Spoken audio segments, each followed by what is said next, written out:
খুব বেশি বিপদে আছেন, দেয়ালে পিঠ থেকে গেছে, পৃথিবীতে কোনো মানুষের কাছ থেকে সহায়তা পাওয়ার আশা ছেড়ে দিয়েছেন, অসুবিধা নাই। এই তিনটা আমলকে আপনি নিজের জন্য বাধ্যতামূলক করেন, ইনশাআল্লাহ তাআলা হেফাজত করবেন। জীবনে বহুবার আমি আমলটা করে দেখেছি। কঠিন কঠিন বিপদে আল্লাহ তাআলা কিভাবে উদ্ধার করেছেন আমি নিজে অবাক হয়ে গেছি, সারপ্রাইজড হয়ে গেছি। নবী করিম সাল্লাল্লাহু আলাইহি ওয়াসাল্লাম বলেছেন, তার যে কোনো বিপদ থেকে বের হওয়ার জন্য আল্লাহ তাআলা নিজে পথ দেখায় দেন।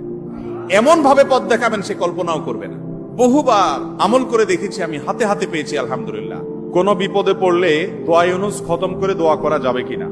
দোয়া ইউনুস এটা যে কোনো বিপদে পড়াটা হাদিস এবং কোরআন উভয়টি দ্বারা প্রমাণিত। কোরআনে কারীমে আল্লাহ রাব্বুল আলামিন বলেছেন, ওয়া কাযালিকা নুনজিল মুমিনিন। ইউনুস আলাইহিস সালাম বিপদে পড়ার পর তিনি যে দোয়া করেছেন, লা ইলাহা ইল্লা আনতা সুবহানাক ইন্নী কুনতু মিনাজ জালিমিন, এই বাক্যগুলো পড়ার পর এগুলো বলে বলে আল্লাহর কাছে তিনি দোয়া করেছেন, আল্লাহ তাআলা তার বিপদ উদ্ধার করেছেন। বিপদে পড়ার পর তিনি যেরকম